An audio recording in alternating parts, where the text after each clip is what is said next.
are going to get started. Thank you all for being on time. It's wonderful. Wonderful to see so many people. I'm Karen Feinstein from the Jewish Healthcare Foundation. I'm delighted to welcome you to what I think is going to be an exceptional evening, Raising Resilient Teens, how parents can help kids stay healthy, get the help they need. As many of you know, the teen suicide rate in our country, it's something we should not be proud of. We excel every other affluent country, certainly including Israel, where one of our speakers is from. Sadly, the rate is going up. It's increased 56% in the past decade. Homicides among that age group are also up after a long period of decline. So we decided, a group of us, that not only was the situation sad, and not only did we learn a lot from Detroit, the Federation, the Jewish Federation in Detroit, did a needs assessment of their community. What they didn't expect to find are the number of youth who've considered suicide, the number of youth who believe they're living with depression and severe anxiety. And they decided not to wait for the public sector or anyone else, but to take the situation in their own hands and develop a very robust program, which they did, to deal with teens with mental health and behavioral health issues and teens who are struggling. So we said we can do that. And I will say also it was accelerated by the Tree of Life shooting, which we knew was very destabilizing for all of our community, particularly children and youth, and certainly not helped by the fact that both Colfax and Alderdice, our local public schools, had incidents within the next week that were equally scary for the children. So we formed an initiative called the 15217 Neighborhood-Based Teen Mental Health Initiative, believing in what we call zip code health. And that is the importance of neighborhoods and communities to deal with some of their social, behavioral issues, to take it on themselves. And we're very proud of the partnership that was formed and the number of people who've come together saying not only is this a problem under ordinary circumstances, but under our circumstances in 15217, this has a particular urgency. So we're very lucky we have so many partners in this. The United Jewish Federation, Jewish Family Community Services, the Jewish Community Center, don't want to miss anyone. The 1027 Resiliency Center. We've had a lot of support from the Staunton Farm and Fine Foundations, and I hope I didn't miss anyone. I also have to thank Danny Rosen, who keeps everyone together and keeps everyone moving forward. He just loves a whiteboard. I know his dean is here. I want to tell you that man loves a whiteboard. Don't remove his whiteboard. So we're moving forward tonight. Part of the many facets we're taking on includes education. And we really want to bring some speakers to all of you so that we get the best wisdom we can from people who are accessible to us. We also are encouraging a lot of people to take part in youth mental health first aid training, which will be offered at several times in places throughout the year. We're working with the teens. We're doing a lot of advocacy with the teens themselves. I also want to thank the Jewish Women's Foundation, it's here tonight, that has helped support for us a school-based program for peer-to-peer support called Stand Together Against Stigma. We thank Michael Gruber from the county's Department of Human Services, who's also here tonight, and ready to talk about our program at the display outside. We have various community events like this one, but also in February, we're bringing in the author of Reviving Ophelia, a book that has just come out in its latest edition, and Sarah Pfeiffer will be here in February, and then in the spring we want to do a program on the problem of perfectionism and whether that's a rather shallow goal. I do want to thank the Friendship Circle, Community Day School, Yeshiva, Hillel Academy, all of which have been very supportive of our efforts, and I know to whom many of you are connected. So tonight's format, we have an incredible group of experts to have a conversation on this incredibly important topic. So on your seat, there are question forms. So if you have a question and if you didn't get a question form, borrow one from your neighbor or an empty seat. Stephanie Small from JFCS and Maggie Feinstein from the 1027 Healing Partnership will be going through the questions and group them according to common topics so that we can organize the Q&A period. And we hope we'll be able to answer your questions tonight. So for the panel, some of whom probably need no introduction, but I would like to because they're quite outstanding. From 15217, we have Dr. David Brent, psychiatry and pediatrics professor and endowed chair in suicide studies, University of Pittsburgh School of Medicine, director of the STAR Center, Services for Teens at Risk, Western Psychiatric Institute and Clinic. We have Dr. Judith Cohen, who graduated from Drexel University College of Medicine. She's also a psychology professor. She's medical director of she's at Drexel as a psychology professor. She's medical director of Allegheny Health Network Center for Traumatic Stress in Children and Adolescents. We have Dr. Liz Miller, who's head of the Division of Adolescent and Young Adult Medicine. She's chief of UPMC Children at UPMC Children's Hospital. She's also a professor at the University of Pittsburgh School of Medicine and Pediatrics. From Israel, we are absolutely delighted to welcome Dr. Gil Zalsman, who is the CEO of Geha Mental Health Center, Petah Tikva, chair of Israel's National Council of Suicide Prevention. We also want to welcome Dr. Perry Davis, who's here, Senior Resource Advisor to the Israeli Healthcare Foundation, one of our partners. We do want to just announce that Gil was recently elected president of the International Academy for Suicide Research at their annual convention. But we have so many distinguished people in our presence. David Brent, at that same International Academy of Suicide Research, was awarded the Morcelli Medal, the highest honor, which is their Lifetime Achievement Award given once every 2 years. We also know that Dr. Judith Cohen, who co-developed the trauma-focused cognitive behavioral therapy, is also familiar with the International Academy. She co-authored their treatment guidelines for treating PTSD and has served on their board and is a recipient of the Haley Award for Clinical Excellence. And then there's Liz Miller, whose CV, which traditionally lists all publications and grants, has grown to over 90 pages with more than, I won't read them all, 200 peer-reviewed publications.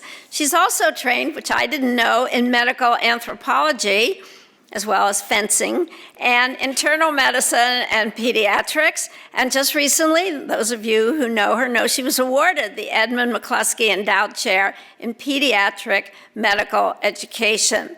So I do want to say, I don't think we could put a better panel together, some local and Dr. Zalsman from Israel, to take on a topic that's of so much importance to all of us. So thank you, panel. I'm not sure what order you would like to go in, but I'm happy to have it alphabetical, however you like it. We have a different plan. I'm leaving. They're in charge. So, hi, thank you. So I'm David Brent, and I'm going to be moderating this unruly crowd here. And you've heard of 4 questions. I have 8 questions. So the first thing I thought we could talk about is what we actually mean by resiliency.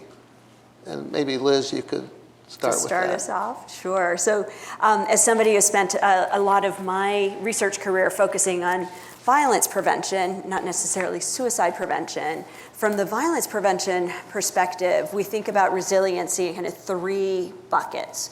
The first being kind of the emotion regulation bucket. So in that goes mindfulness, meditation, deep breathing, pausing. In classrooms, social emotional learning sort of fits in that emotion regulation bucket.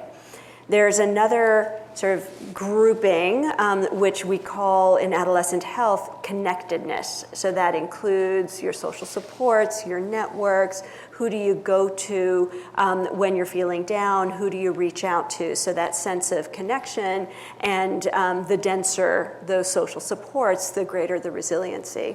And then there is a third area, which is also, I think, really interesting in the resiliency research, which is around hope and future orientation. That sense of, I can see and envision myself in a tomorrow.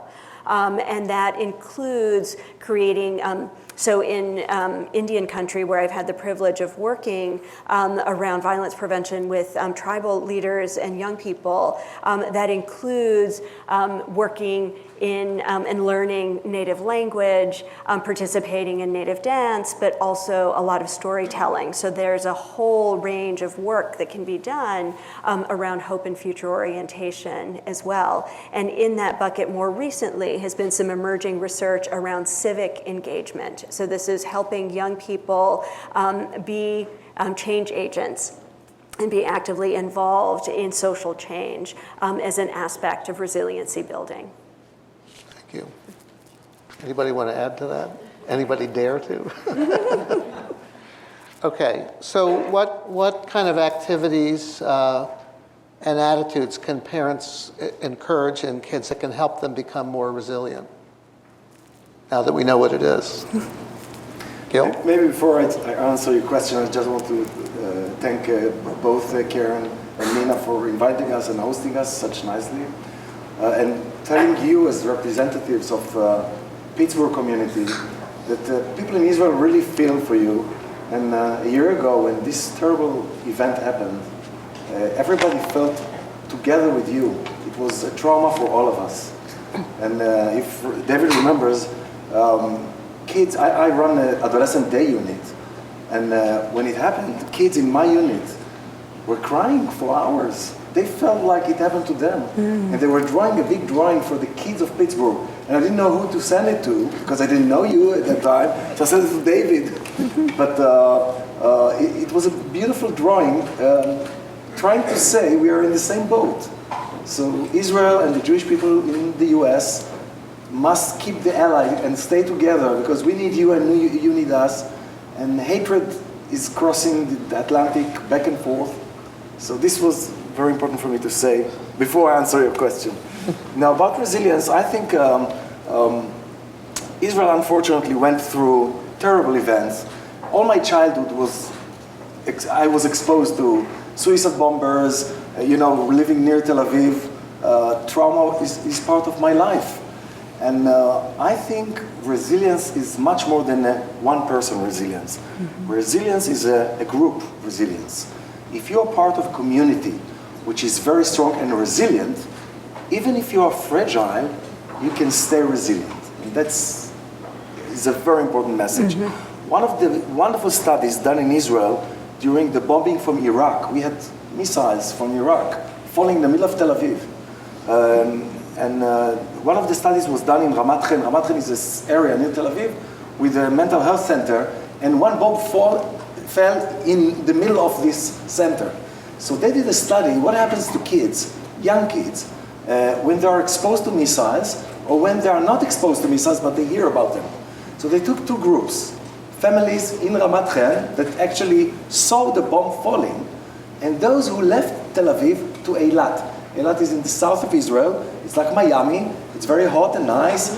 It's a vacation area. And families moved there because they didn't want to be exposed to these missiles. And they found out, interestingly, that if the parents were calmed down, even if they were staying in Ramat Chen, the kids were calmed down. If the parents were very nervous and anxious, even if they were in Eilat, the kids would be very anxious. Kids look at their parents and say, if they are calm, everything is fine. If they are anxious, this is a message to me, something is dangerous happening. And I think resilience for me, it's much more than a kid, a resilient kid. A kid is part of a family is part of a community. And if all the system is resilient, the kids can go through a terrible trauma. Right, that's great. So what other things can families do to help foster resilience in their kids? Can I take that, Tracy? Sure.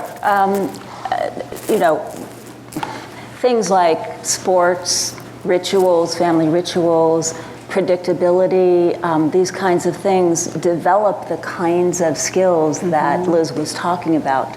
And they, when things are predictable, I think they also help the kinds of things that you were talking about. And we certainly see that in our, when the children or their parents develop mental health problems, we want to prevent that. But we certainly, all of us, work with the parents or the families as well as the children to help them develop these, resilience skills. And you want them not only to learn them, but to practice them and to use them. So, when my kids were young, their father always said team sports.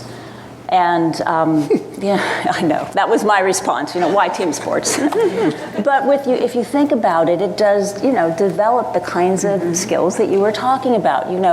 It challenges you because, you have to deal with adversity, you don't always win. You have things that you can't do that you wish you could do, so you have to deal with negative emotions, frustration. You don't always get to play when you want to. And there are mean people, either on your team or your coach or the other team and so forth, so you have to deal with challenging interpersonal situations. So instead of us trying to protect our children, which, we're probably all guilty of at times, we want to give them perfect lives, helping them to navigate these challenging situations when they arise and giving them, helping them to develop these skills of when you have negative emotions, when you have negative physical responses to stress, how can you deal with that? When you have challenging interpersonal situations, whether it rises to the level of bullying or you're just not invited to something or you can't make friends or whatever it is, helping our kids to develop those skills to deal with that instead of us trying to fix it all the time. I think those are the kinds of things that everyday challenges, how can we help our children to, figure out what can we do to solve the problem, gently helping them walk through that instead of trying to fix it. I think that develops resilience. That's great. Any other comments about this? Okay. So sometimes kids may get into situations where they're at risk for being exploited. And, what are some of those situations and what are some of the danger signals to parents about those situations, and how should parents teach their kids to speak up about them? So recognizing the parent detecting and teaching the kid how to respond. Well, first of all, I think it's important for us all to recognize that most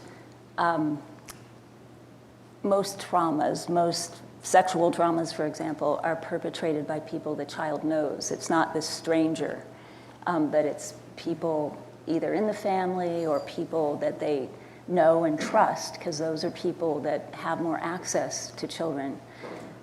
So from a young age, and I'm in the business, I started this, ridiculously young by the, 2 years old or something. And my, of course, my in-laws, and my parents said, "What, are you crazy? Why are you doing this to your little children?" But teaching children about okay and not okay touches, it's not scary. This is, a skill that they need to know. And not just, not touching your private parts, but, hitting, pulling hair, punching, those kinds of things. Kids need to learn about what's okay and what's not okay.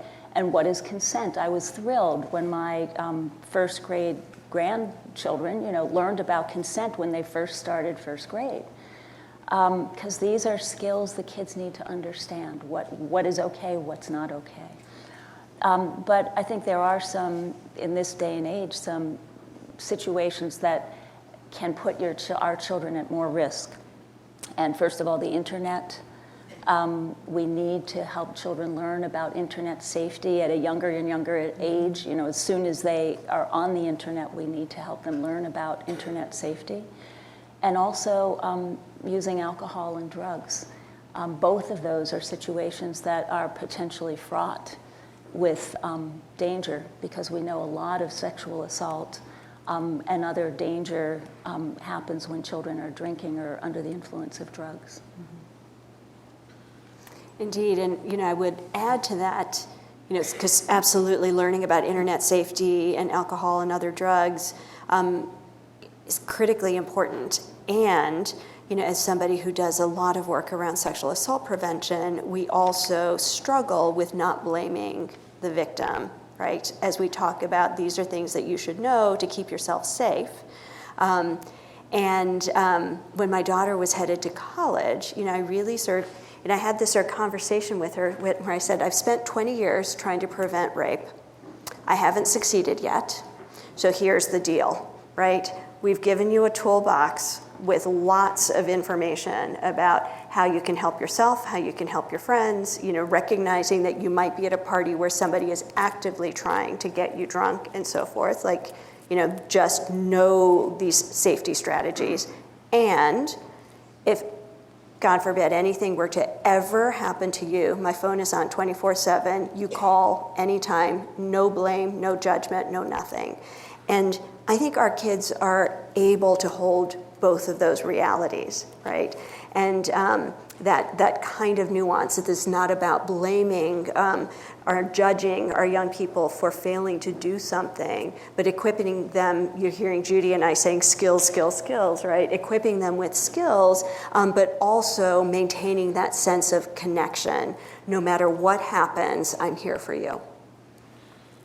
Did you want to add something, Gil? Yeah, maybe this is something about the symptoms, or you want to ask it later, but We're going to go to that, but yeah. When we talk about children, we need to talk about children and adolescents, which are two different species. Totally. Kids, let's start with adolescents, which is more complicated but also easy to understand. Adolescents, we don't know anything about our adolescents. If you think you know anything about the adolescents growing in your house, you have a terrible mistake. And we have proven this. We took 980 adolescents, which is a representative sample of the whole country, and we asked adolescents, do you think about suicide? Do you have depression? And then we asked their mothers the same question in separate room. The agreement between them was less than 40%. So when kids said, I'm suicidal, I feel terrible, I want to die, the mother said, he's fine, nothing happens with him, and vice versa. So we don't know enough about our adolescents. Most of the time their door is closed, they are with heavy music, and they lock the door and so on. The main tip I can give, after working with adolescents for 26 years, a change from former behavior is the key. If your adolescent is a quiet person, he's a meditative Buddhist, and suddenly become very irritable and angry, something is happening. Something bad is happening. Irritability in someone who was very calm. But also vice versa. Someone who was very active, hyperactive, ADHD kind of adolescent, suddenly become very silent, very quiet. Don't go out, don't see friends. Something bad is happening. And you need to take your adolescent, sit down, and talk to them. Sometimes the father is the best person, sometimes the mother, sometimes he's a good cousin that has a good relation, but someone needs to talk to them. And most of adolescents, in one-by-one open talk, will say what's going on. And you should, and it's very important, you should ask about suicidal behavior or suicidal thoughts. Many people will not do it simply because they think, if I ask about suicidal thoughts, I stick ideas to the mind of my adolescent. They didn't think about it, now they think about it because I ask, which is a terrible mistake. It was proven by Mehdi Gould from Columbia, in America, in the US, that asking is not dangerous. Actually, asking is a big relief. If you have thoughts about it, it's a big relief. If you don't think about it, you don't care. You say, no, I don't have it, these ideas, and that's it. So asking is not dangerous. This is a very important message. And also asking about drugs and alcohol is not sticking the idea into their mind. The same as if I ask you, do you think about a murder? You don't think that anyone here in the room will murder someone this night because I asked the question. Killing yourself is a kind of a murder. You're killing yourself. And in America, the rate of suicide is going high very quickly. I think even more than 70% in the last decade. And the age is going down. We see 3 times more suicides before adolescence in young kids. Now, talking about young kids, the symptoms, the classical symptom of a child that is under stress is irritability. They freak out. Kids, usually 7, 8, 9 years old, will not say, I'm sad, because it's very ambiguous idea for them. So they will be angry. They will be very angry and irritable. And this is a warning sign. Do you want to add anything to that? I mean, what other things might you look for that might give you the idea that something has gone on, something bad has happened? Yeah, I think the main thing you're going to look for is your child telling you that something bad has happened. And the same thing is, don't ask, don't tell. You have to ask. And asking is not going to do damage. If you think something is going on, and I completely agree that, a change, a sudden change is the indicator, and you have to ask, somebody hurt you, is something scary or bad happened? And you can be more specific, has somebody touched you in a bad way? Is somebody bullying you? And so forth. And if it hasn't happened, you're not going to put these ideas into your kid's head. If it hasn't happened, they will tell you no. But the best way to know is that your child will tell you. And if they tell you, you should believe them. You're not an investigator. There are programs like the Child Advocacy Center, or you can ask your pediatrician where to go, to investigate that. But that's not your job. Your job is to believe and support your child. But I really want to emphasize that, not every child develops post-traumatic stress disorder. In fact, most don't. And it's more common for children actually to develop depression or suicidality than it is for them to develop classical post-traumatic stress disorder. Many children develop substance abuse, problems with drugs or alcohol. Many kids develop behavior problems. So, if all we're looking for is post-traumatic stress disorder, we're going to miss many kids. If you should know what post-traumatic stress looks like. It's, having a lot of thoughts, scary thoughts about what happened and trying to push those thoughts away. And because kids don't want to think about it, just like adults don't like to think about these scary things, they often, won't tell you they're thinking about it. Even if you ask, they might not tell you about it. But they also have upsetting feelings, negative feelings, whether it's guilt, fear, sadness, anger, shame, self-blame, and so forth. And also upset, they can be jumpy and irritable and hurt themselves and a lot of, other physical symptoms and have negative beliefs. But that's just one picture. So it's really complicated. And if you have any questions, you should seek, help from your pediatrician or from a mental health professional. But the real message here is that there's no one sign to look for if you think something bad has happened to your child. It doesn't have just one presentation. And I think it fits with Gil's point that something has changed. Something has changed. Yeah. If there's a sudden change, you should be thinking maybe there's a traumatic experience or some stressor is going on. Maybe to add to this, it's important to understand, we changed a little our vision on PTSD and trauma. And we used to say that you need to be exposed to trauma, something that's really threatening your life, in order to develop symptoms. We know today that you can be distant from the event, see it by television, or hear about it, or hear about a friend of a friend that was killed in order to develop some symptoms. So you don't need to be there actually. And to add to the symptoms we gave for young kids, some young kids, and we see it a lot in Israel in the areas around Gaza Strip, because even this Saturday they had some bombing, the terrorists don't stop on Saturday. So they had like 20 rockets. What we see there is that kids that are developing normally, and totally normal kids, once they are exposed, they will go one step back in their development. So if they don't use diapers anymore, suddenly they start to wet their bed. It doesn't say they're sick, it doesn't say they have PTSD. They actually react normally to abnormal situation. Mm-hmm. If someone is bombing you and you are 5 years old, you don't have any explanation to this, you go backwards with your development, and with some little help, not very intense help, you can go back to the track and develop normally with no PTSD. So when something traumatic happens, and let's say that you're not in the line of fire, so to speak, but you hear about it, or there's a lot of publicity about on TV or media, what should parents do to kind of anticipate or guide their kids? Like for example, when something like this happened in Pittsburgh or things in Israel occur, what guidance can we offer?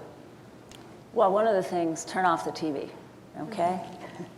And get off your phones. My family belongs to Dor Hadash, and of course, my daughter was very concerned immediately, and you all know there was no reliable information right away. I ran over to my daughter's house, and of course, she was on the phone, trying desperately to find out what's going on. Are any of my friends hurt? Were they at shul, when this was going on? And meanwhile, two of her kids, are right there, Mommy, what's wrong? Are you okay? I said, get off the phone, put the phone down. You're not going to find out anything for hours anyway. Your children are here, they need you. And she didn't listen to me, of course. So I said, Mommy's just, something at work is going on, so come on over here and let's play, and I said, you have 10 minutes to get off that phone. And so, but I mean, that's really important. I mean, when we were responding after, 9/11, lots of teachers had their televisions on in their classrooms.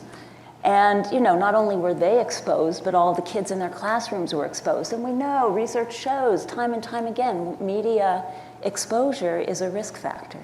And also, parents who have, as you were saying, parents who have more anxiety or their own, trauma reactions, they're modeling that for their children. There's something to be scared about. I'm very anxious. I'm very worried about this. That's what they're showing their kids. Kids are, referencing their parents for, how should we respond to this? Mm-hmm. If the parents are calm and saying everything's all right, it's going to be okay, let's just go about our normal routines, and the kids are taking their cue from their parents. So that's what we have to do. And we have to show the kids that we are going to keep them safe. Even if we don't feel that way, we have to protect our kids and give them a sense that, we know what we're doing, we're going to take care of them, we're going to find a way to keep ourselves and them safe. And, we have to find a way to do that. Did either of you have anything to add to that? No, I mean, I think I would echo the importance of staying calm, or kind of radical calmness, in the sort of context of these kinds of experiences. And it's certainly one as clinicians too, where we have the privilege of hearing a lot of stories from the patients we serve. We actually need to constantly practice that sense of being able to hold people's stories, maintaining our calm, and certainly not overreacting. And I think these are skills, and they need to be honed and constantly sort of practiced. But these are confidence that parents can have with the importance of routine. One of the things that we haven't actually talked about is disrupted sleep, which is one of the very common symptoms that we see. And earlier I saw one of my dear colleagues, Jessica Levinson here, who's a sleep researcher, who spends time working specifically with young people around skills building to be able to sleep, because nothing like a good night of sleep to help you with the emotion regulation. So routinizing practice, making sure that your kids are sleeping, and getting off the phones and the internet as much as possible are helpful strategies. Because even off the phones and off the internet, your children are going to hear about what's going on in the immediate community, but your ability to maintain that very calm and safe space is critical. Also, I think understanding what normal responses to abnormal situations are is important, and figuring out how are we going to explain this to our children, because you're not going to protect them, especially older children, from the reality that's going on, and you're not going to protect yourself from the reality. So understanding, that having trouble sleeping, being anxious, being scared, having some physical responses and so forth, that's normal for a certain amount of time. So validating for yourself that I'm not crazy, I'm not falling apart. This is a normal response to an abnormal traumatic experience. So that can help you make sense of your reaction. And figuring out, okay, now that I understand this, I can make sense of it. I can, how am I going to explain this to my children? And so having some preparation, this is also a skill. Having some knowledge. Knowledge is power. We have a lot of information. There's a lot of information available. We try to make this available as soon as possible. There's a lot of good information, outside. On the tables, on the internet. So when you can gird yourself by having these skills proactively, that is resilience. You can't prepare yourself necessarily for this kind of experience ahead of time, like what happened last year. But you can have these resiliency skills, so when something unexpected happens, you have them in your toolkit to call upon, to deploy, to use. Coming from a war zone. Well, you do have ways to prepare. We need the media because in a time of crisis, we want information. So if you have a school shooting, everybody turns on the TV. It's the most natural thing to do. Now CNN must sell advertisement. They have nothing to say. Nobody knows what's going on. There is no information. Actually, the police doesn't know what's going on. So they give you a message that they know, something they know, mass shooting, 15 people killed. Now they show you a policeman standing somewhere and kids coming out with their hands up. That's what they have. Now they put it again and again, like 5,000 times. And if you sit in front of the TV, you can recognize this policeman because you saw him before, again and again. Now this is exactly how you create post-trauma. You show the same thing again and again, and you blunt the information, and it's really toxic. On the other hand, what can you do? We also want information, so we sit in front of the TV. If your kids sit in front of the TV, you need to sit by them. They cannot sit there alone. Because seeing young kids coming out with their hands up, it's something you can't bear, you can't understand. Or listening to the person says, 15 bodies. No, now we have 17 bodies. Who cares? It seemed like really important if it's 17. Of course, it's a disaster for each one that was dead or their families. But for the bystander who looks at this, the numbers are not important, but they deal with the numbers all the time. They calculate the numbers, and then ABC give a different number from CNN, and because they have nothing to say. They don't know what's going on. And you have to sit there. The best is to turn off, but actually it's not practical many times, so at least sit by them and try to explain. Because the most terrible part is that kids cannot understand. Why this guy killed our friends? What did we do to him? We're honest people, we're good to our community. They cannot bear it, they cannot understand it. We did a study in the north, taking two settlements, one Arab settlement and one Jewish settlement, when Hezbollah was shooting missiles on the north. they shoot hundreds of missiles within 1 week. And we took these kids and we interviewed them. The Muslim kids suffered from much more PTSD symptoms. And the explanation we had was that they couldn't understand why Muslim people behind the lines bombing them as Muslims. Because they didn't have any understanding of what's happening, the trauma was much bigger. So you need to give some explanation, even if you don't know what the explanation is. And I totally stress this sleep problem, which is, we see it a lot. This is actually the first symptom, sleep disorders, and going back to routine. So going back to routine is difficult because everything is messed up. How do you go back to your routine? You can try to activate the kids. So one of the things we did, we tell them, draw a picture for the kids of Pittsburgh. If you have missiles, you try to help them, please prepare the shelter or take care of your younger brother. You need to activate them to do something active, because sitting in front of the TV is the worst thing to do. But doing something active, let's write a letter to the kids that were hurt by this terrible event. This is something active that really help coping with the trauma. Thank you. Are there any kind of prior experiences or any kind of differences in temperament that, like, some kids may be more vulnerable to the effects of trauma than others? What are some of those things? We certainly have research that, predicts, on a population level, what children are more likely to develop more difficulties after exposure to trauma. But that's, on a large scale, that's not going to tell you on an individual level. Things like if they have had exposure to prior traumas, and then they're exposed to a new trauma, they already are sensitized. They have, their fear is already sensitized. If they have other pre-existing mental health problems, such as depression or anxiety, girls are somewhat more vulnerable than boys, and certainly if they have a parent who has post-traumatic stress or depression, they may be more vulnerable and so forth.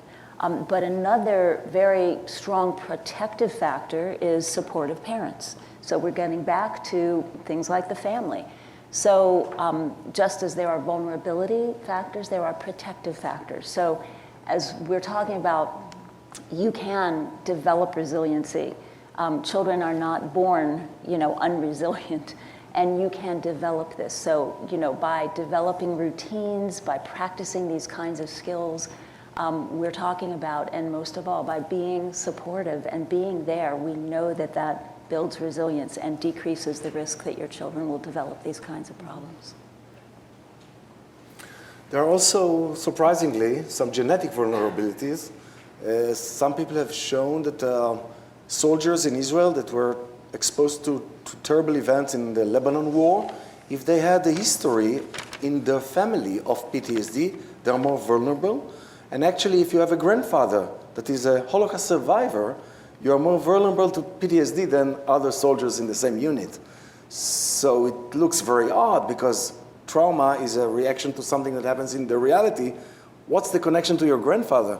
So it seemed like major trauma, especially like Holocaust or disasters like earthquake, 9/11, what happened in Pittsburgh even, are changing our genetics in a way we call epigenetics. It's putting a marker on your DNA, and once your DNA is transferred, it makes your offsprings more vulnerable. So it's a science in the beginning, but it seemed like something very relevant. And it was also shown, as you said, that having a former trauma makes you more vulnerable. So we saw in Israel that some soldiers, unfortunately, were in First Lebanon War and got trauma.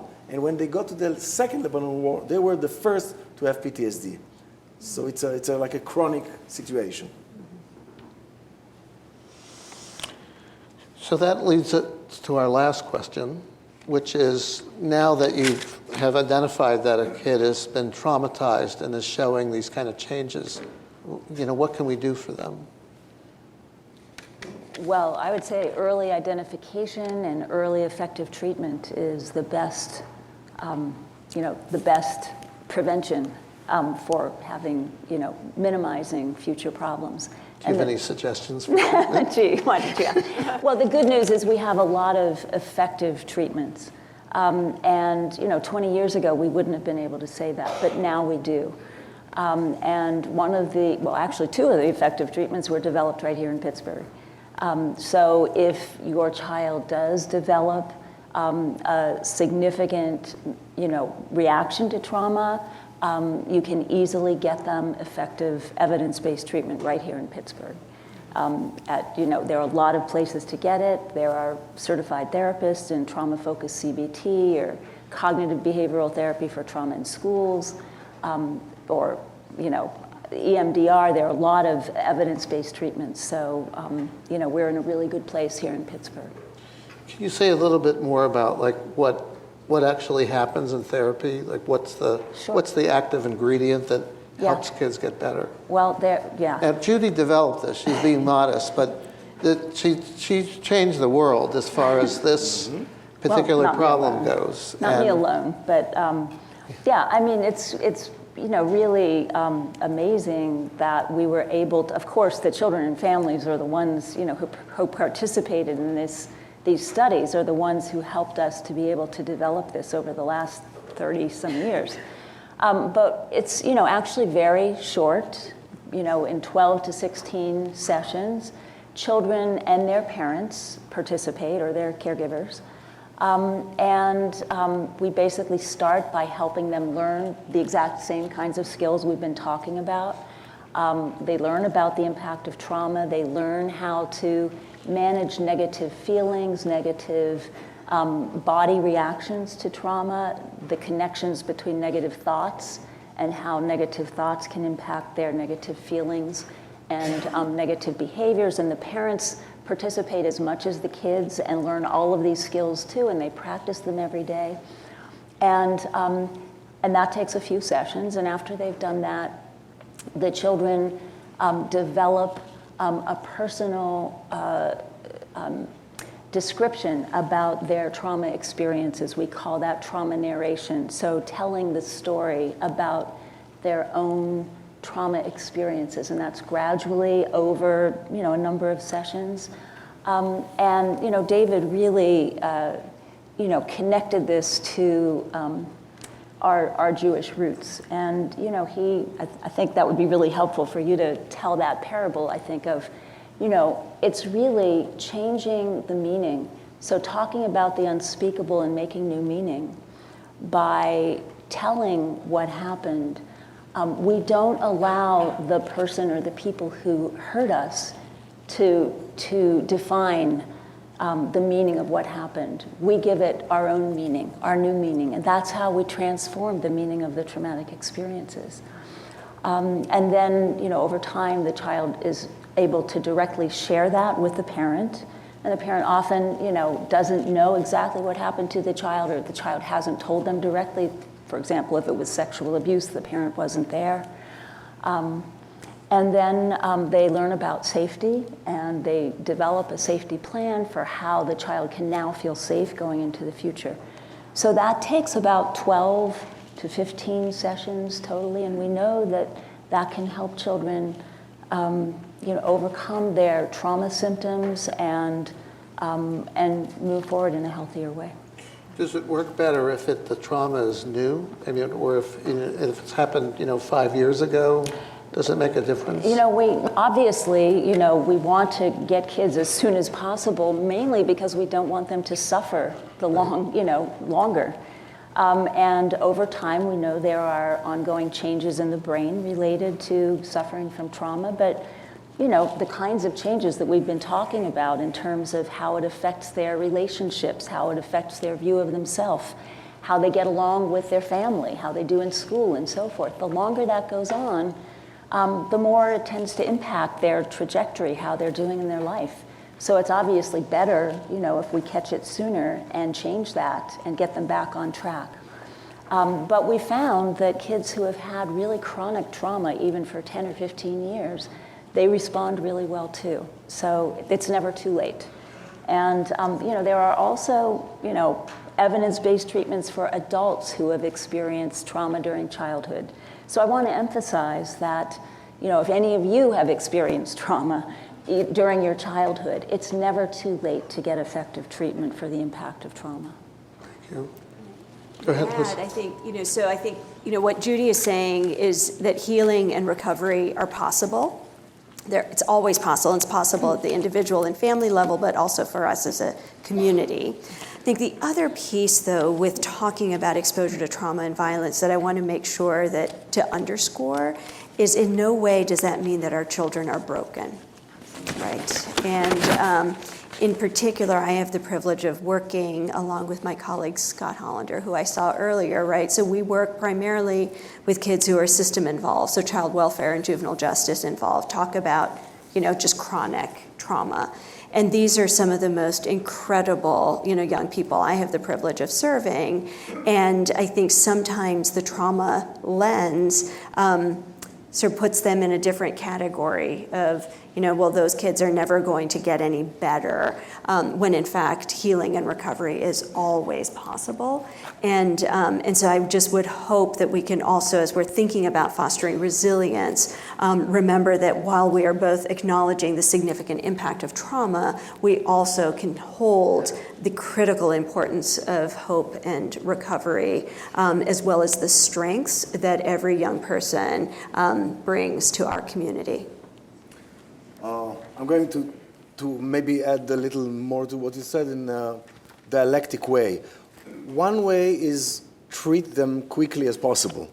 And you have the word experts here. Actually, Pittsburgh is like the Beit HaMikdash of post-trauma. And you should use these forces. You have amazing resources. Actually, we are starting now a trauma unit in this outpatient clinic that I'm fundraising for.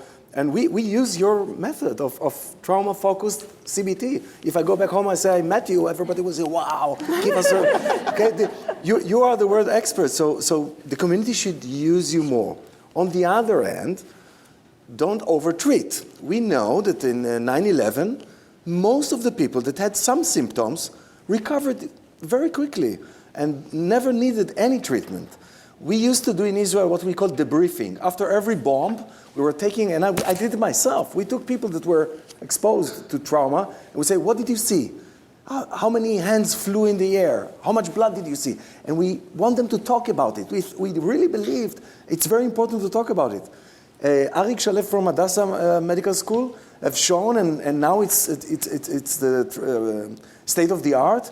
If someone doesn't want to talk about it, leave him alone. We don't do it anymore in ER after major trauma. We don't force people to talk. If they say, let me go home, I want to be with my family, leave me alone, we let them go. And many of these people will be okay. If not, we give them a number they can call. So I said dialectic things. On one hand, treat them quickly and intensively by the best people. But if they don't want to or don't need to, leave them alone. The healthy personality of every very young kid or very old adult sometimes is very good in coping with these traumas. I completely agree.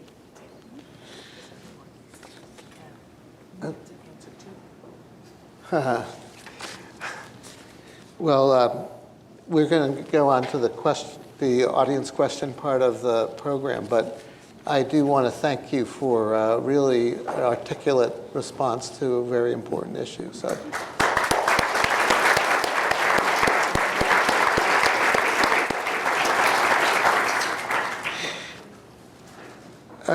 Let's see. These are some really good questions. So here's one. How is social media and screen time contributing to increased rates of youth depression and suicide? That's a question you should answer. Okay. I will. So the bottom line is we don't know if it is or not. But for one thing, it's very difficult to do controlled studies where you have some kids on social media and some not. So therefore, you're looking at either cross-sectional or longitudinal studies, and it's sometimes difficult to disentangle or depressed kids online a lot because they don't have social skills and don't have friends, or is it the other way around? But in the longitudinal studies that people have looked over time, it does look like there are, like, that a lot of screen time is bad for you. And there seem to be three main mechanisms. One is that it interferes with your sleep. So kids are online or on social media because they're not sleeping, and that's bad because adolescence just in general is a problem because kids need more sleep and they get less sleep, and now they're getting even less sleep than that. A second issue is cyberbullying. And for whatever reason, kids who are being victimized tend to be online more. You would think that they would stop, but I don't know whether they're trying to master the situation or what, but they then become more and more traumatized by the victimization. And then the third issue is addiction, so that you have kids who are, kind of can't really, will let a lot of their other activities lapse because they're hooked on playing games or something like that. Now, in the studies that have looked at, what kind of things can make a difference, it comes down to parental monitoring. And, there's software like Bark that you can put on to monitor what gets through to kids. But the bottom line is that, you're buying the phone or paying for the data, and you have a right to monitor what's going on. And I think, and the kids whose parents monitor what's going on and are aware and where kids have an open dialogue about it are much less vulnerable to these kind of problems. So I can answer a question too. There is actually one study in 2017 done in the US on 500,000 adolescents, normal adolescents, right, and show the correlation between how much time you're exposed to screens and what are the odds that you will have suicidal thoughts or behaviors. And it's kind of a direct dose response. So above 5 hours a day, right, 50% will have suicidal behaviors and thoughts and symptoms. Right. But it's only one study, but it's 500,000 kids. Right. Right, and we don't know if the mental health symptoms are coming before, right? These are just associations, so is it that... The egg and the chicken. The egg, yes, exactly, right. Okay. This is one that I don't have to answer. I like this one. Is it helpful or detrimental for parents to be open about their own traumatic experiences and their ability or inability to cope with them? It's a really good question. Great question. That's you. It's a very, very thoughtful question, and I think it has to, so this issue of sort of disclosure and narration and what kind of story, it is, I think, is very much part of the, sort of trauma narration sort of, space of thinking, so I think some of it has to do with what's the purpose that the parent has for sharing their story. And one of the areas I can tell you where it's detrimental is when the parent is still looking for empathy and their own healing and turning to their child to help them with that. And so when making decisions about self-disclosure, I really encourage parents to think about why and with what purpose am I sharing this particular story. And so, I think for each family system, that's going to be sort of different, and certainly because of the kinds of traumas and kinds of histories, right? Certainly for a number of our refugee families who have, come to not acknowledge how the pathway to getting to the U.S. has impacted them, right? Is a very, so that's part of the healing and recovery is allowing for some of that, creating space for some of that narration. But I think the purpose of it needs to be pretty clear. And I'm sure, Judy, you have some thoughts about that too. I was going to say the same thing, and just add that, when sharing that, if the purpose is educational, to help the child understand this is why, I understand the risks, and I want you to understand so you don't, have the same risks. Think carefully about what you think the child's response will be. Will it be helpful to the child? Will they feel like they need to protect you? Will it make it more likely that they'll share information with you or less likely? So really thinking very carefully, will it increase your credibility, I guess, with the child? And is that balance of, how will it affect the child in terms of their emotional response to you, and sensing your vulnerability and their need to take care of you and take a parental role towards you, is that going to be worth it? So, I think it's really important to think carefully about what you're trying to achieve and how that will that be helpful? And what about the developmental stage of the child? Absolutely. Yeah. I think certainly we're talking about teens. For younger kids, I do not think it's really helpful, because that's not going to help them understand the risks. You can get that information across in a much better way, and it will typically be scary to the child and overwhelming. Now, occasionally, in treatment, we will thoughtfully consider whether it's helpful for a parent to share that information, but that's a different situation, and I think that's something, if your child were in a therapy situation, you would want to discuss that with the therapist and consider these kinds of issues, within the context of therapy. Thank you. Okay, this one's for you, Gil. Can you offer a couple concrete ways that parents can open up a conversation about suicidal thoughts with a child they're worried about? And then can you model some ideas? Yeah. Usually what happens is that the parents goes by, or the kid is coming out of the shower, and suddenly they see a cut. This is the way the conversation starts. What's that?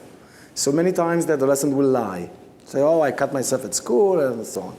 When you start to see few cuts, this is a different story.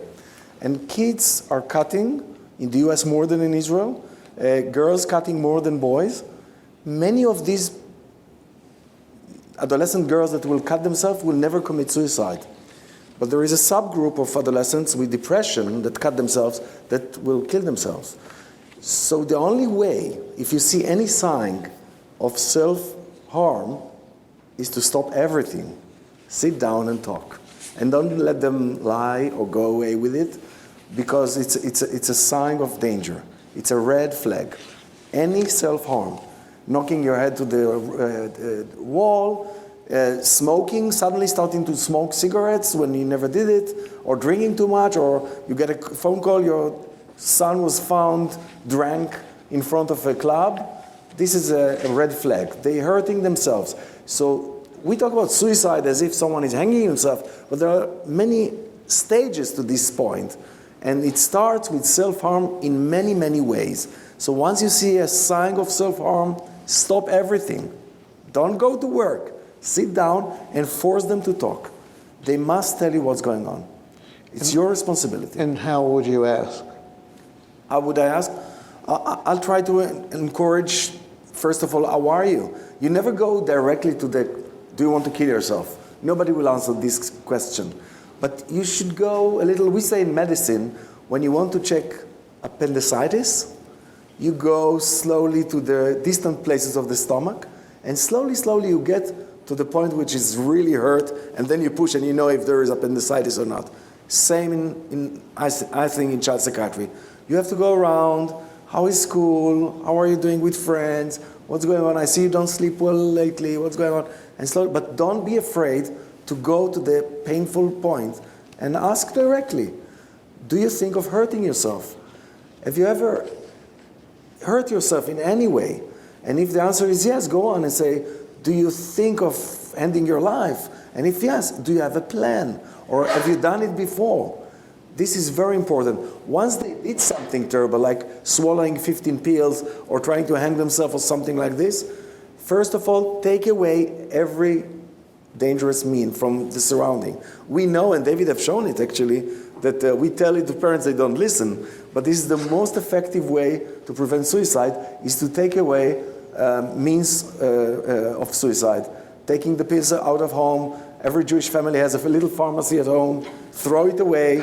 Even things you think they're very safe, like Tylenol or paracetamol, you think they're safe. They are not safe for kids, and in a small amount it can kill them. Take it away, and do all what you think you can do to restrict means of suicide. Great. Good. You want to say something? Yeah, I just think, if you're not sure, or even if you are sure, get them to a mental health professional. That's for sure. I mean, go to the emergency room, go to your pediatrician. Don't mess around with that. You don't want to regret not doing it. It's better to do more than less in that situation. Sure. Yeah. Okay, thank you. This is an interesting question. It says, because radical calmness is a skill, how can we as a community work to build family resiliency and community resiliency? Where's Maggie? So the reason I say where's Maggie is because we're incredibly fortunate, right, to be in the Jewish Community Center, where we have a 1027 Resilience Center, where we have a place where we're really working actively to work within school communities, within after-school programs, and so forth, to help staff working with young people to build those kinds of resiliency skills. But I have been doing this work long enough to know that it took a lot of courage for a few of you to come here this evening, because you're survivors, and thank you for being here. But that also means that in every situation where there are adult allies, whether it's in the school system, after school, and many other places that we serve children and adolescents, that the adults who are responsible for caring for them have also experienced things that impact the ways in which they're interacting. And so this practice of radical calmness is so critical, but it is also really critical that we have policies within all of our work environments to ensure that we are building resiliency strategies. So as an example, now, because of what I've learned about the critical importance of calmness and mindfulness, in every staff meeting, we begin with 5 to 10 minutes of mindfulness, sort of focused time. It's not sort of when you feel like it and so forth. It is built into our weekly staff meetings. And it's that level of formalizing this attention to taking care of ourselves and taking care of each other that has to become much more routine. I want to use the privilege of being an Israeli, because Israelis can be with chutzpah and nobody's angry. I'm going to say something which is a little in debate here, but I do believe that this Tree of Life building must be open for something. It cannot stay closed. It's a tree of life, and if it's closed, it's a tree of death. So you have to think of doing something there. Maybe a museum, maybe a mindfulness and yoga center, maybe a resilience center. Something must happen there. The building must be open, back to life, and not stay there, because if it stays there closed, it's a crime scene. Whenever you cross this road, you get back to the trauma, and the scar will never heal. You need to do something there, and something very optimistic with a lot of hope. It's a tree of life.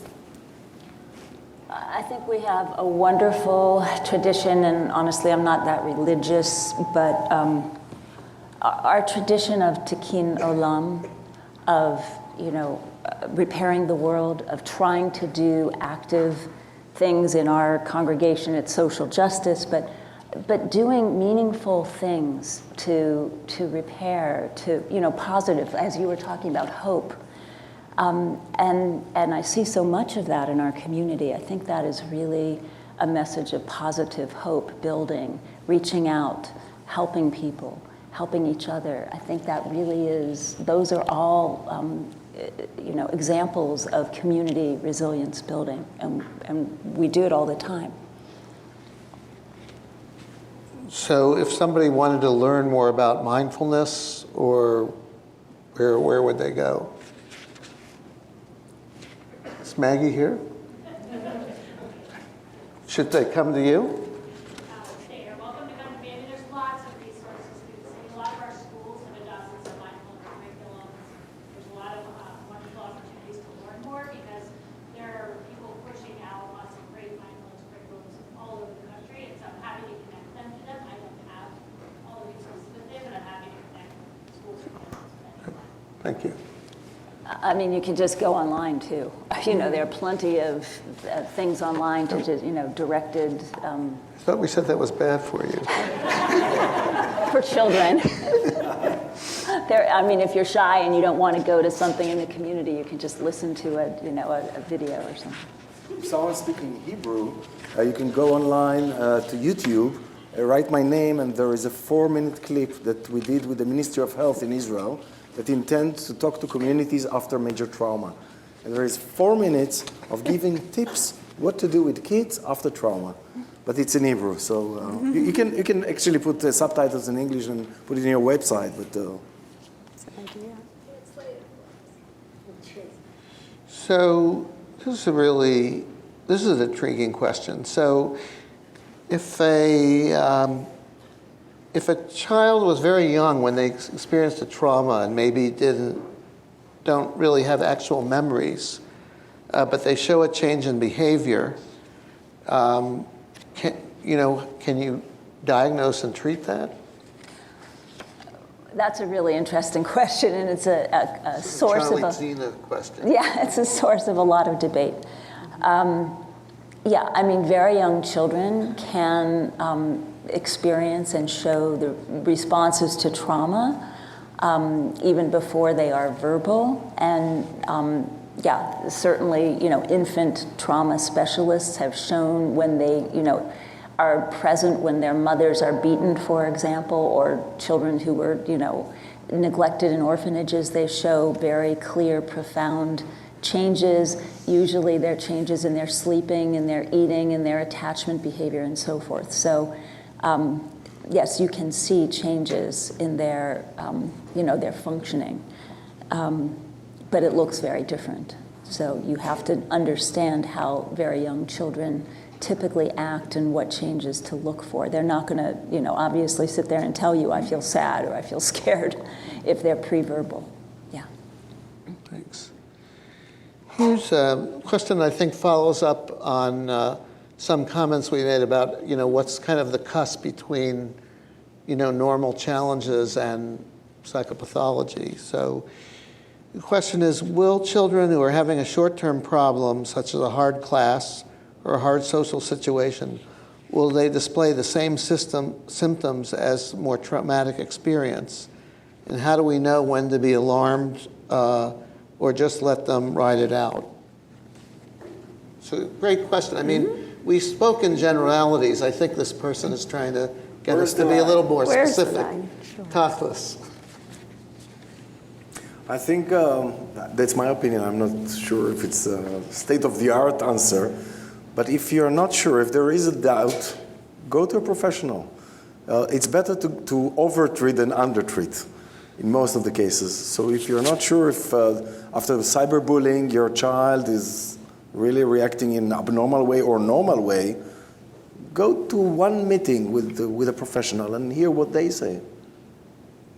I mean, stress is part of life, really. I mean, and it's important that we not try to protect kids from every little stress that happens. That's how you gain resilience and gain strength. So, normal stress is healthy. I mean, and I agree with what you said, that we shouldn't be rushing to treat every little thing that happens. And we really want children to gain resilience and learn how to cope with the normal vicissitudes of life. But it really annoys me when people say, I was in traffic, I'm traumatized by the traffic or whatever. That's not a trauma. But if your child really is suffering, is having difficulties, I agree. Bring them to a professional, bring them to your pediatrician. Let them try to figure out what's going on. I mean, it's better to ask than to, let them go on and have struggles. And I think I would add, because this is one of the, as a clinician taking care of adolescents, one of the most frequently asked questions with parents and adult caregivers is this normal, right? And I think the sort of mythology that, adolescence is a turbulent time does not serve us well, because actually most typically developing adolescents do just fine. There are, of course, need for adolescents to develop independence, to experience stress, to fail. Oh my gosh, right? It's actually a good thing for them to make mistakes and so forth. And part of the joy of parenting is to be those guardrails, or, as one of my colleagues has said, it's like the swimming pool. You're the walls. And, adolescence is just swimming, and ever so often they have to reach the wall, take a breath, and then they push off that wall, and it hurts a lot as a parent, but that's what they need to do. And that sort of sensibility of, we just need to be a wall, and as parents, recognize that we need social supports too. So picking up the phone saying, what do you think? And, reaching out for help, whether professional as well as our informal social network, can be very helpful. Thanks. This is the last question. If you have an 18-year-old boy, for example, showing signs of irritability and anger, and he doesn't want to get help, what do you do? I mean, basically, I think the question is, you have a kid who you've identified as having a problem, and they won't refuse to get help. Say refuse to go to somebody for an evaluation. What then? It's a very important question because it's common. Right, very common. Many times they don't want to cooperate, and they hate to go to doctors, and they hate to take medications. Who takes medications? Old people and sick people. So you tell your adolescent, you need to take Prozac. He said, I don't want to. And you have shown that they don't stick to it. Even if you give them, they don't take it. So it's really tough. What would you say, David? So, yeah. So if a parent would say, I want to get my kid, say, to your clinic, but he won't go, then, I said, well, can you negotiate? Like, can you bribe them? Come once, for an evaluation, and we'll talk about what the options are. And then when you're interviewing the kid, like often what they'll say is, well, there's nothing wrong with me. I'd really like to get my parents off my back. Says, well, that's something I could maybe help you with. I said, if you came here a couple of times, we might be able to figure a way to get them off your back. So I think it's a negotiation. Some kids, will flat out refuse, but a lot of them you can, at least get them to come once. And as I said, bribing is okay. Yeah.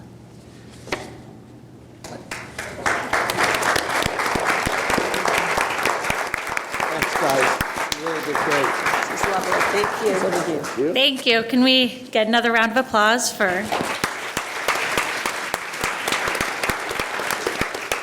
our great panel? Dr. Zalsman, Dr. Miller, Dr. Cohen, and Dr. Brent. Thank you very much for all your words. And I would say that thank you all, while we're also thanking our panel, because they were talking about the protective factors, and I thought about all of you choosing to be here on Sunday night for the betterment of your children, your community, and those are the protective factors. So thank you all for being here tonight. I also want to thank JFCS. We've got Stephanie Small and Dana Gold, who helped support tonight, and Friendship Circle, Rabbi Morty and Rivki Rudolph, Chris Herman from the second floor, Avi Monroe from CDS, Rabbi Rosenblum from Yeshiva Schools, and Rabbi Weinberg from Hillel Academy. And then, most importantly, Nina Butler and Deborah Murdoch for planning and executing and doing a great job at putting tonight together. So thank you all. Really great. Really did well. And finally, I want to thank all the agencies who have tables outside. After we're done, please help yourself to food and then get some of the materials from the tables outside from some of the partner agencies. And Liz already introduced me, but I'm Maggie Feinstein from the 1027 Healing Partnership. And we are upstairs here on the second floor, and a resource for anything really that we can do to support families, community, schools. So please come visit us, or you can visit online as well. And we have resources on trauma. We have ability to just drop in and come talk to somebody, or even just spend time in the space. Self-directed wellness activities for that toolbox that we were talking about a little bit earlier. We can practice things like meditation, practicing things like biofeedback and other kinds of activities that people can do at home, as well as come into our space upstairs, and you can do it there. So I am really honored to be here tonight, and I learned a lot. So thank you all. Thank you. It's a real pleasure to meet you.